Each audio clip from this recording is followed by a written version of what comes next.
Ya pemirsa, terima kasih Anda masih bersama kami di Dokterku Elsinta hanya di Elsinta TV. Masih bersama saya Rini Ayuning Tias dan juga dengan Dr. Eki M. Raharja MSSPGK.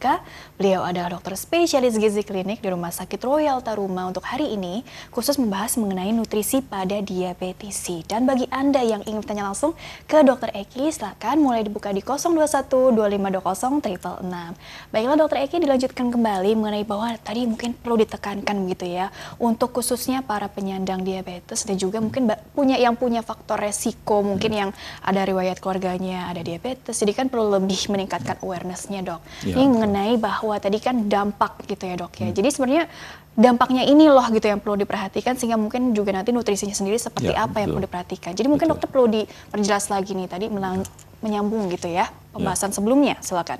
Kadang-kadang begini, orang dengan diabetes itu dia kurang menyadari bahwa sebetulnya penyakitnya ini ya berbahaya ya, gitu. Kenapa? Karena seringkali dia nggak mau kontrol gulanya, cek aja gulanya nggak mau, apalagi merubah lifestyle gaya hidupnya. Sebetulnya diabetes itu guideline-nya kita sekarang bukan kalau datang ke dokter langsung dikasih obat, bukan, tapi harus mengatur diet, lifestyle yang diubah dan exercise. Kalau dengan diet dan exercise ternyata masih belum berhasil, atau kalau gulanya tetap tinggi, maka baru diberikan obat. Gitu ya. Nah seringkali mereka merasa nggak apa-apa, nggak berasa apa-apa gitu. Tahu-tahu ginjal pun kadang-kadang mereka masih nggak apa-apa, masih bisa beraktivitas dan sebagainya. Lama-lama apa? Cuci darah. Dia nggak sadarin tuh. Nah kalau udah begitu, kemudian apalagi stroke yang paling ngeri kan? Kalau udah kena stroke atau heart attack, kemudian matanya buta, pada pria malahan impotensi dan sebagainya. Itu udah terlambat menurut saya, karena sudah terjadi komplikasi. Gitu ya? Sudah terlanjur bahkan terjadi. Kita sering dengar kan, luka nggak sembuh-sembuh kan, akhirnya diamputasi. Iya kalau diamputasinya hanya ibu jari kakinya, tapi kadang-kadang dilihat pembuluh darahnya udah nggak bener nih, nggak bakal nanti karena 2 kali amputasi dibuanglah dari sini. Ada yang dibuang dua-duanya loh. Gitu ya, pasien yang saya pernah lihat di ICU itu dibuang dua-duanya. Nah sekarang bayangkan kalau kakinya dibuang dua-duanya, ini untuk menyadarkan orang-orang dengan diabetes jangan sampai terjadi seperti itu. Biar dia punya mobil Alphard 10, Mercy 10, dia nggak bisa ganti tuh kaki dengan Alphard 10 dan Mercy 10. Jadi yang Tuhan berikan ini udah luar biasa, harus dijaga betul-betul lebih bernilai ya, dok, ya? gitu kan ya. Jadi jangan sampai terjadi seperti itu. Jadi sebetulnya masih bisa lah kita kendalikan dengan mengatur gaya hidup termasuk makan. Mengatur makannya ini dan dok. Exercise kok sebetulnya dua. Exercise ya dok ya. Maka tadi nggak langsung dikasih obat ya dok. Dilihat dulu modifikasi lifestyle-nya, mungkin dengan pengaturan makan dan juga exercise tadi, apakah ada perubahan atau tidak. Baru kalau misalnya nggak ada dikasih obat gitu. Sebetulnya ya, dok, sekarang ya makannya, saya bicara soal nutrisinya deh. Makannya untuk orang diabetes itu nggak seperti dulu. Nggak boleh ini, nggak boleh itu, kasihan. Dulu begitu ya dok ya? Enggak, kasihan. Sebetulnya semua makanan boleh, nggak ada yang nggak boleh. Ya kecuali dia harus batasi. Orang biasa juga kita nggak anjurkan gula murni berlebihan, teh manis segala macam. Soft drink itu gampang langsung diserap, naikkan gula darah. Nah sekarang kita ngakalinnya gimana? Makan, oleh karena ada keterbatasan tubuh, maka dia harus makannya small frequent feeding. Porsi kecil sering. Karena gini ya, orang biasa kalau makan gula naik kan ya. Nanti tubuhnya akan mengeluarkan insulin kan. Kira-kira 2 jam normal lagi kan. Kalau dia makan lebih banyak, keluarnya lebih banyak lagi, normal lagi. Gitu kan. Seperti itu gitu ya dok ya. Baik, mungkin disapa dulu sebentar ya dok ya. Halo, dengan siapa dan di mana? Silakan. Dengan Pak Suara. Dengan Bapak siapa? Mohon maaf, dari daerah mana? Pak Suara dari Bekasi. Silakan Bapak ingin bertanya apa ke Dokter Eki. Langsung saja pertanyaannya. Pak Suara dari Bekasi ya. Halo dokter. Ya, halo. Kuswara. Selamat pagi dok. Selamat pagi. Ini dok, kalau nama diabetes per hari berapa gram dok? Apanya Pak yang berapa gram? Mungkin lebih spesifik lagi. Kita sering minum kopi sehari 3 kali. Kopi sehari 3 kali dok. Penyandang diabetes gitu ya. Usia berapa Pak? Ini pertanyaan untuk Bapak sendiri ya. 50 tahun. 50 tahun. 50 tahun ya. Oke, baik. Sehari konsumsi. Oke, baik. Berat badannya berapa? Berat badannya berapa Pak Kuswara? Mungkin jangan ditutup dulu. Dokter ada yang ingin tanyakan nih. 101. Tinggi badan? 62. Tinggi badan. 162. Iya, 62. Tinggi 62 cm. 162 cm, betul? Iya, betul. Berat badan 101 kilo, usia 50 tahun. Tadi kebiasaannya sehari minum kopi 3 kali gitu ya. Ada diabetes. Sejak berapa tahun yang lalu Pak mungkin jadi penyandang diabetesnya? Ini diabetes nyampe 190.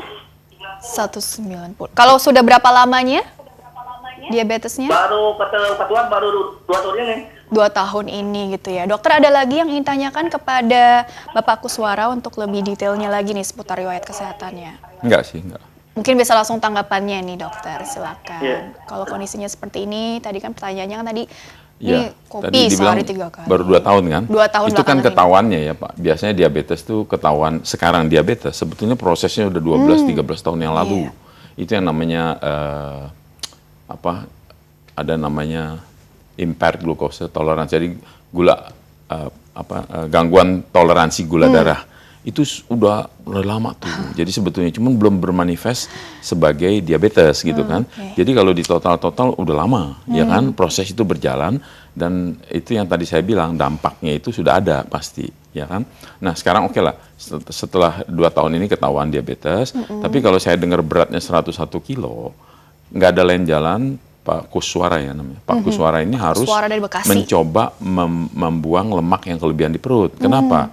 Lemak yang kelebihan itu justru mengganggu pengendalian gula darah. Dan saya nggak mengharapkan kalau Pak Kuswara ini hanya mengandalkan obat. Karena sebetulnya diabetes itu yang paling baik adalah mengubah gaya hidupnya. Jadi lemak yang di perut mau nggak mau harus dibuang. Kenapa? Karena lemak yang di perut itu paling jahat. Sentralnya Nanti kalau saya cerita terlalu jelimet nanti susah. Jadi lemaknya di perut itu memang gampang sekali lisis, kemudian gula darah kita naik, insulin kita dipacu terus untuk keluar untuk nurunkan gula darah, lama-lama failure. Jangan-jangan diabetesnya karena overfat. Ya, jadi overfat itu harus dibuang. Kemudian kalau ditanyakan tadi berapa banyak gula yang dimakan, kalau bisa nggak makan, jangan makan deh, kecuali kalau apalagi teh manis, kopi, dan sebagainya yang diminum dalam perut kosong itu gampang diserap. Kecuali kalau kita menggunakan gula dan sebagainya di bumbu-bumbu sambil masak, di hidangan, dapur ya, gitu itu ya, Ibu. nggak masalah, ya kan. Jadi kalau mungkin saya sarankan nggak usah dihitung berapa gram saya boleh makan dan sebagainya, hindarilah. Minum kopi pahit-pahit dikit nggak apa-apa lah gitu ya. Tapi kita bisa mendapatkan karbohidrat dari yang lain, yaitu dari yang jenisnya karbohidrat kompleks, nasi dan sebagainya. Cuman sayangnya nasi kita ini udah semi tepung. Jadi pada orang diabetes itu saya selalu nyarankan cobalah cari nasi yang berasnya itu masih ada kulit arinya, beras merah, gitu kan, seperti gitu. Kenapa? Karena dia punya respon kenaikan gula darahnya pelan. Yang kita butuhkan begitu. Kemudian Pak Kuswara ini mesti banyak jalan, karena kalau gulanya nggak dipakai, kalau nggak banyak bergerak, yang bergerak cuma jantung dan pernapasan, artinya kita cuma duduk-duduk saja, gulanya numpuk. Nah, otot kita itu justru menggunakan gula. Jadi setiap kali kita bergerak, glikogen yang ada di otot ini, cadangan gula ini dipakai. Dan begitu dia dipakai, dia akan ambil dari darah. Dia akan isi lagi glikogennya. Glikogen harus tersedia, nggak boleh kosong dia. Karena kalau tiba-tiba kita dikejar anjing, kita nggak bisa lari, nggak ada glikogen gitu kan. Ya. Seperti itu kira-kira. Jadi mungkin tadi PR-nya mengurangi berat badan. Iya, mengurangi berat badan. Tadi kopinya jangan ya. makanan yang manis langsung dimakan dalam perut kosong gitu kan. Kemudian exercise. Latihan olahraga gitu ya dok ya. Barangkali yang paling baik sih Pak Kuswara ini mesti konsultasi ke dokter ya, nanti biar dokter yang mengatur makannya seperti apa gitu. Oke, berlebih detail lagi gitu Betul, ya diskusinya betul, nanti. Baiklah dokter, dilanjutkan kembali bahwa tadi kan penyandang diabetes. Oh, ini ada penelpon lagi, kita sapa lagi ya. Ya. Halo, dengan siapa dan di mana? Silakan. Dengan Ibu Anita dari Depok, Mbak. Ibu Anita dari Depok ya. Silakan ingin bertanya apa kepada dokter, langsung saja pertanyaannya Ibu. Iya, ini Pak Dokter pagi. Ya, selamat pagi. Iya, mau Anita. tanya ini dokter, kira-kira buah apa yang dilarang bagi penderita diabetes? Kan banyak yang manis tuh, seperti kelengkeng, atau anggur. Kira-kira buah-buah apa yang dilarang atau Buah yang dilarang. Ya. Ini untuk Ibu sendiri atau mungkin untuk kerabat atau bagaimana Ibu? Anggota keluarga yang lain? Suami saya, Penyandang. Mbak, Usianya berapa usia suaminya? 43 tahun. 43. Mungkin bisa digambarkan berat badan dan tinggi badannya untuk detail informasi? Kalau tinggi badannya 160-an. 160-an. Berat badannya sekitar 50 455. Oh, sudah berapa lama Ibu ini diabetesnya mungkin ketahuannya? Kurang lebih 5 tahunan ya Mbak ya. 5 tahunan. Dokter ada yang ditanyakan atau bisa langsung tanggapannya ini untuk suami dari Ibu Anita? Enggak sih. Tadi buah-buahan apa sih Dok yang mungkin bisa istilahnya tadi dipantang gitu ya? Enggak, sebetulnya enggak ada yang dipantang. Kan tadi saya bilang orang diabetes ini semua makanan Mungkin boleh. dibatasi gitu Ya, Dok? cuma kalau disuruh pilih buah kan tetap manis. Pilihlah buah yang banyak airnya. Itu Banyak air ya, pasti yang bagus kandungan ya. karbohidrat yang ada di buah tadi nggak terlalu tinggi. Jangan pilih buah yang padat kalori. Bukan nggak boleh, boleh tapi jangan makan banyak maksudnya gitu ya. Jadi contohnya taunya buah yang banyak airnya paling gampang pisang kalau kita remes nggak keluar air kan. Nangka matang kita remes nggak keluar air. Alpukat juga gitu kan. Nah yang itu dibatasi. Dibatasi yang itu ya, Nah, yang padat kalori. Dibatasi artinya gini, jangan makan pisang yang besar satu gitu kan. Jadi sekali makannya boleh pisang satu tapi makannya 2 kali makan gitu selang 3 jam gitu kan. Kira-kira seperti itu. Tapi yang saya selalu sarankan buah yang banyak airnya tapi tetap aja ada batasannya untuk sekali makannya loh. Karena kan kita anjurkan pasien diabetes itu makannya kalau bisa sehari 6 kali selang 3 jam gitu kan. Jadi Dok, ya. naiknya gula kan perlahan terus turun lagi, apalagi digunakan dia banyak jalan sebagainya turun lagi kan, mendekati normal. Nah khusus untuk buah ini ada aturannya yang paling praktis. Kalau saya terhadap pasien yang paling praktis nggak usah timbang-timbang lah kayak orang invalid. 1, 3, 6. Kalau yang kecil-kecil, lengkeng, duku, anggur, boleh, siapa bilang nggak boleh makan. Tapi maksimal sekali makan 6. Oh. 6 sampai 8 lah kalau Sekali yang makan kecil-kecil. maksimal 8. 6 sampai 8. Iya, 6 tuh biasanya kalau yang agak, kan kalau kita makan buah nggak mau milih yang kecil, yang rada gede. 6 lah saya batasi, 6 sampai 8 kalau yang kecil-kecil.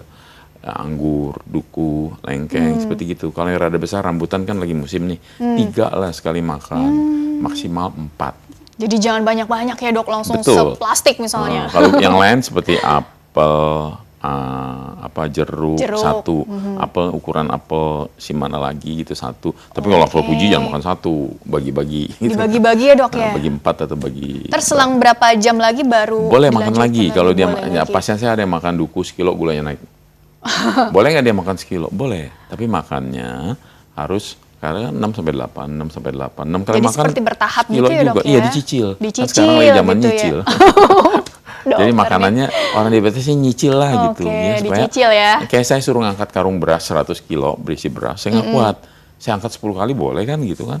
Jadi ngaso dulu, nanti angkat lagi 10 kilo. Istirahat 10 dulu kilo. Ya betul. sejenak ya. Jadi gini, kalau dia bisa ngatur makan seperti itu, semua makanan dia boleh nikmati kok. Asal Bukan jangan berarti sekaligus. nggak boleh gitu ya Dok ya. Betul, ya. Jadi buah. Sebenarnya saya mau bicara nanti tuh. Kenapa buah itu jangan dimakan terakhir, justru terbalik. Ya, sayuran dan buah pada orang diabetes kita anjurkan makan lebih awal. Di awal ya Dok ya. Baru menu utamanya nasi dengan lauknya. Kenapa? Karena buah dan sayur ini sumber serat selain vitamin dan mineral. Serat ini penting untuk supaya respon kenaikan gula darahnya dari makanan yang kita makan berikutnya itu nggak sekaligus diserap, dihalang-halangi, jadi pelan naiknya. Nah, di kedokteran kita kenal istilah respon glikemik. Jadi kan glycemic response-nya itu bukannya tinggi tapi rendah. Jadi naiknya gula nggak begini tapi pelan. Fluktuatif gitu ya Betul. Dok ya. Dan syarat yang paling penting yaitu bergerak. Kalau nggak bergerak, ini yang perlu ditingkatkan banyak kan malas bergerak. Jadi akhirnya lemaknya tertimbun, gulanya naik. Kemudian olahraga, kalau bagi yang udah kegemukan itu dia harus olahraga yang sifatnya bakar lemak. Olahraga itu ada 2 macam. Kalau dia olahraganya cepat, lari cepat misalnya dan sebagainya, gulanya memang turun. Tapi dampaknya sudah itu lapar. Gitu. Ngos-ngosan juga dong biasanya. Oke, baik, disapa dulu sebentar ya. Halo, dengan siapa dan di mana? Silakan. Dengan Putri di Bekasi, Mbak. Putri dari Bekasi. Silakan. Putri ingin bertanya apa Ibu Putri kepada Dokter Eki? Ibu saya kan menderita diabetes sudah hampir 7 tahun. Berapa tahun? 7? Gitu. Cuman 5 tahun terakhir itu pakai insulin, Novomix itu. Cuman akhir-akhir ini dia makannya ya itu enggak, maksud saya sesuai yang dulu dikasih dietnya gitu. Ya paketnya dia aja gitu. Usianya berapa? Usianya 63. Oh, 63. Nah, kalau pakai insulin itu Dok, apa emang bisa makan apa segalanya gitu, maksudnya sesuai restoran yang dipengen atau bisa apa nongkrong di ini juga diatur juga gitu. Terus saya khawatir juga karena dia udah lama nggak kontrol, apa bisa ada insulin gitu. Ya itu sih yang mau saya tanyain. Ya. Oke, dokter ada yang ingin ditanyakan kembali? Mungkin bisa langsung. Prinsipnya gini, kalau dia menggunakan insulin, diabetes itu ada tipe 1, tipe 2. Yeah. Kadang-kadang ya, tipe 2 juga akhirnya diberikan insulin. Kenapa? Karena sudah nggak mungkin lagi pakai obat oral, kita bilang kan. Ya diberikan insulin, artinya dia sudah masuk ke tipe 1 lah. Tipe 1 itu sebenarnya per definisi adalah diabetes juvenile, jadi pada anak-anak dan sebagainya, memang kelenjar pankreasnya udah rusak, nggak bisa menghasilkan insulin, makanya dia tergantung dari insulin dari luar, namanya insulin dependent diabetes mellitus. Sedangkan yang ini non insulin dependent diabetes mellitus yang tipe 2. Nah kalau dia sudah pakai insulin, artinya tubuhnya udah nggak mampu lagi memproduksi insulin, ya kan? Nah sebenarnya sekarang banyak yang kerja cepat, yang rapid onset diabetes insulin. Nah itu lebih fleksibel sebetulnya. Jadi dia makan dan waktu makannya bisa dia sesuaikan. Jadi di luar waktu makan, misalnya dia mau makan boleh, asal dia tahu ada insulin yang dia harus gunakan lebih dulu sebelum dia makan gitu kan. Tapi tetap kita nggak anjurkan makan yang sifatnya amburadul. Pokoknya saya mau makan saya suntik insulin gitu. Ya. Lebih baik dia terjadwal. Jadi dia lebih terjadwal, artinya kalau dia mau makan, insulin udah masuk dulu, kemudian dia makan. Nah itu biasanya takarannya dia udah diberitahukan oleh dokter, makannya berapa banyak, itu dia harus tahu.